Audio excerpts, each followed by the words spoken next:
Tandaan po natin mga kapatid na kung ano ang iniisip po natin, no, ay yun po ang kokontrol sa ating buhay. Kung mula sa pagising sa umaga ay puro negative po ang ating isipin, sa buong maghapon hanggang gabi, tutulog ka na lang, puro negative po yun. Pero kung mag-iisip po tayo ng mga positive na mga bagay mula sa pagising hanggang sa buong maghapon, kahit po meron po mga challenges, di ba?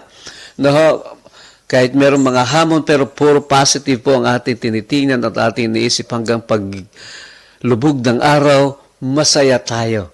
Kapag ang iniisip po natin ay masasaya, mga kapatid, pag-ibig, kapayapaan, maghapon po yan.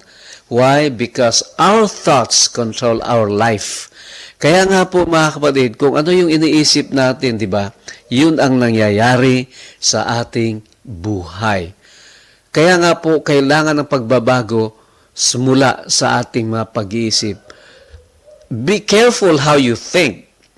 Your life is shaped by your thoughts. O, sabi po ng Proverbs chapter 4:23, mag-ingat nga po tayo kung ano ang ating iniisip. Sapagkat ang ating buhay ay hinuhubog ng ating mga kaisipan. Wow! Sang-ayon ba kayo dyan mga kapatid? Ako po'y walang question dyan. Kasi yan po ay nararanasan din po natin. Kaya nga mga kapatid, sabi po ng Proverbs 23:7, as a man thinks in his heart, so is he. Oh, di ba? Kung anong iniisip mo sa iyong puso, ay ganun ka nga.